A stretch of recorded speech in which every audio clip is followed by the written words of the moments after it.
बरी फौज, फजाई और बहरी फौज के दरमियान एक चोली दामन का साथ था, है और रहेगा। इसकी बदौलत अल्लाह ताला ने पाकिस्तान को वो इज्जत बख्शी जो तारीख में हमेशा सुनहरे हरूफ से याद रखी जाएगी। हमारी जो बहरी फौज है उनकी भी तैयारी वैसे ही थी जिस तरह बरी फौज की और हवाई फौज की। आप इस मर्तबा भी तैयार थे द्वारका की तारीख को दोबारा दोहराया जाए, लेकिन दुश्मन को हिम्मत नहीं पड़ी हमारी बहरी फौज की तैयारी को देखकर। मार्काए हक ने पाकिस्तान को नाकाबिले तस्खीर बना दिया। कौम को मुसल्लह फौज की सलाहियतों पर मुकम्मल एतमाद है। दुश्मन को वो सबक सिखाया जो वो क़यामत तक याद रखेगा। वज़ीर-ए-आज़म शहबाज शरीफ का कराची में डॉकयार्ड के दौरे पर पाक नेवी के अफसरों और जवानों से खिताब। कहा कि बर्री और फ़ज़ाई पिटाई के बाद दुश्मन हमारी बहरिया से लड़ने की हिम्मत न कर सका। हम अपने वतन के एक एक इंच का दिफा करना अच्छी तरह जानते हैं। पाक नेवी 1965 की तरह ऑपरेशन द्वारका दोहराने को तैयार थी। बहरी हथियार मुकर्रर पोजीशन पर नस्ब कर दिए गए थे। राफेल का हश्र देखकर भारतीय जहाज विक्रांत मैदान जंग से भाग निकला। पाक बहरिया ने बंदरगाहों और तिजारती रास्तों का भरपूर तहफ़्फ़ुज़ किया। समंदरी सरहदों के दिफा में नेवी का किरदार काबिल फ़ख्र है। ISPR के मुताबिक PNS तैमूर आमद पर naval chief admiral Naveed Ashraf ने वज़ीर-ए-आज़म का इस्तकबाल किया। Army chief general Syed Asim Munir और air chief marshal Zaheer Ahmed Babar भी उनके साथ मौजूद थे। वज़ीर-ए-आज़म की पाक बहरिया की पेशावराना महारत और जंगी तैयारियों की तारीफ। वज़ीर-ए-आज़म ने नेवी के अफसरों और जवानों से मुलाकात भी की।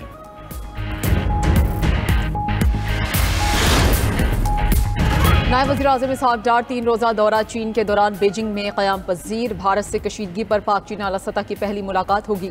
इसहाक डार की चीनी हम मनसब वांग यी और दीगर चीनी रहनुमाओं से जामे बातचीत होगी। पाक भारत कशीदगी समेत खित्ते की सूरत हाल ज़ेर गौर आएगी। मुलाकात में पाक चीन ताल्लुकात की मुतादिद जहतों पर तवज्जो मरकूज़ की जाएगी। इसहाक डार का दौरा ऑल वेदर स्ट्रेटेजिक ताउन पर मबनी शराकत दारी का हिस्सा है। अफगान वज़ीर ख़ारजा अमीर खान मुत्तकी भी आज चीन पहुँचेंगे। पाकिस्तान, चीन और अफगान वज़राए ख़ारजा के मुज़ाकरात होंगे।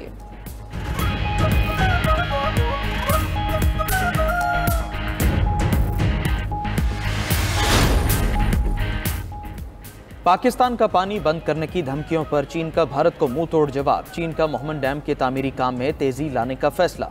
चीनी मीडिया का कहना है भारतीय धमकियों पर चीन ने पाकिस्तान के फ्लैगशिप डैम पर काम तेज कर दिया। मोहम्मद डैम पर कंक्रीट भरने का अमल शुरू कर दिया गया है। मोहम्मद डैम पाकिस्तान का कौमी फ्लैगशिप मंसूबा है। खैबर पख्तूनख्वा में जारी मोहम्मद हाइड्रो प्रोजेक्ट अगले साल मुकम्मल होगा।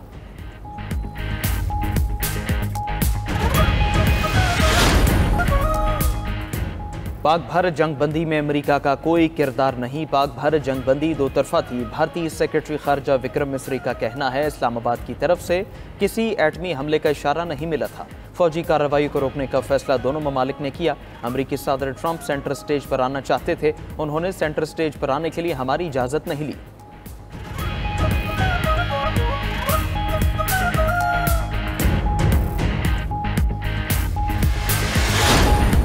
पाकिस्तान भारतीय तसल्लुत के सामने नहीं झुकेगा। भारत जितनी जल्दी ये बात समझ जाए अच्छा है।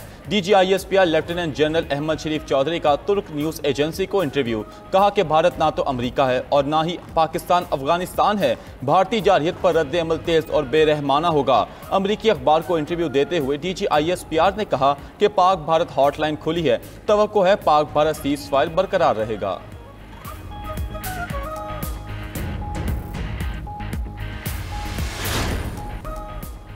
भारतीय फौज के कर्नल सूफिया कुरैशी के खिलाफ बयान पर बीजेपी रहनुमा विजय शाह की माजरत मुस्तरद।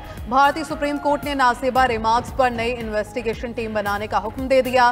3 रुकनी टीम कर्नल सूफिया के खिलाफ बीजेपी रहनुमा के हत्या अमेज रिमार्क्स की तहकीकात करेगी। भारतीय सुप्रीम कोर्ट ने अपने हुक्म में कहा कि तीनों अरकान में से एक भी मुतल्लिका रियासत से नहीं होना चाहिए।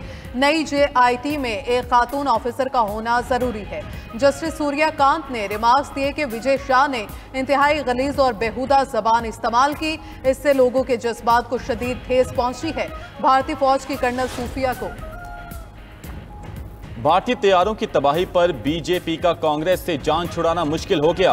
राहुल गांधी ने भारतीय वजीर खारजा जयशंकर का बयान दोबारा पोस्ट करते हुए सवाल उठाया कि क्या इंडिया ने तैयारे सिर्फ इसलिए खोए क्योंकि पाकिस्तान को हमले का इल्म था। जयशंकर ने कहा था पाकिस्तान को हमलों की पेशगी इतला दी थी। राहुल गांधी ने मोदी हुकूमत पर कड़ी तनकीद करते हुए कहा कि हमलों से पहले पाकिस्तान को मुतला करना संगीन जुर्म है। वजीर खारजा बताएं इसकी इजाजत किसने दी थी, ये भी बताएं उनके ऐलान के बायस भारतीय फजाइया के कितने तैयारे तबाह हुए। भारतीय कौम को सच जानने का हक है। सिक्योरिटी फोर्सेस के खैबर पख्तूनख्वा और बलूचिस्तान में अलग अलग ऑपरेशन। फितना अल खारिज के 12 दहशतगर्दों को जहन्नुम वासिल कर दिया गया। ISPR के मुताबिक लकी मरवत में ऑपरेशन के दौरान 5 भारतीय स्पॉन्सर्ड ख्वारिज को हलाक किया गया। बन्नू और मीर अली में 2 भारतीय स्पॉन्सर्ड ख्वारिज को जहन्नुम वासिल किया गया। बन्नू में ख्वारिज से लड़ते हुए सिपाही फरहाद अली तूरी और लांस नायक साबिर आफरीदी ने जामे शहादत नोश किया। सिक्योरिटी फोर्सेस के बलूचिस्तान में 2 अलग अलग ऑपरेशन में 3 दहशतगर्द मारे गए। जिला आवारान और जिला केच में दहशतगर्दों के खिलाफ ऑपरेशन किए गए। बरतानिया, फ्रांस और कनाडा ने इसराइल पर पाबंदियों की धमकी दे दी। तीनों ममालिक की जानिब से कहा गया है कि अगर इसराइल ने गजा में फौजी कार्रवाइयां बंद न की तो इसराइल के खिलाफ मुमकिन इकदाम करेंगे। बरतानवी हुकूमत के मुताबिक इसराइल की जानिब से गजा के शहरियों को इंसानी इमदाद से महरूम रखना घिनौना जुर्म है। मगरबी किनारे में यहूदी बस्तियों के तौसीई मंसूबे को मुस्तरद करते हैं। उधर चीन का गजा में फौरी और देरपा जंगबंदी की हिमायत का ऐलान। तर्जुमान मौनिंग कहते हैं गजा फ़लस्तीनियों का नाकाबिले तकसीम इलाका है और उनकी खुद हुक्मरानी का उसूल बरकरार रहना चाहिए। चीन गजा से फ़लस्तीनियों की जबरी बेदखली की सख्ती से मुखालिफत करता है।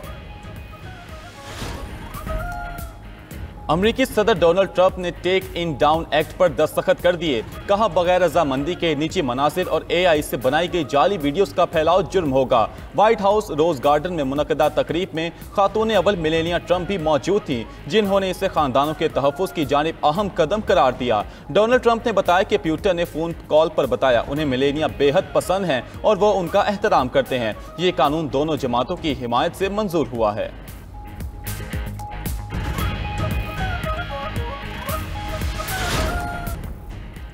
अमरीकी सदर की पुतिन को भी अमन के बदले तिजारत की पेशकश। ट्रंप की रूसी सदर पुतिन से 2 घंटे तवील फोन पर बातचीत। डोनाल्ड ट्रंप कहते हैं रूस अमेरिका के साथ बड़े पैमाने पर तिजारत चाहता है। यूक्रेन जंग बंदी के लिए मुज़ाकरात फौरी तौर पर शुरू करेंगे। फरीकों के दरमियान मुज़ाकरात की शराइत पर बात हुई। जर्मनी, फ्रांस, इटली, फिनलैंड को तफसीलात से आगाह कर दिया गया। पुतिन के साथ कॉल बहुत अच्छी रही। ट्रंप ने ओवल ऑफिस में सहाफ़ियों से गुफ्तगू में कहा कि रूस और यूक्रेन के दरमियान मुज़ाकरात वेटिकन में हों तो बेहतर होगा।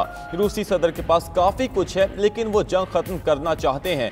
रूस ने जंग खत्म ना की तो पाबंदियां लग सकती हैं। ज़ेलेंस्की मजबूत शख्स हैं, लगता है वो चाहते हैं जंग खत्म हो जाए।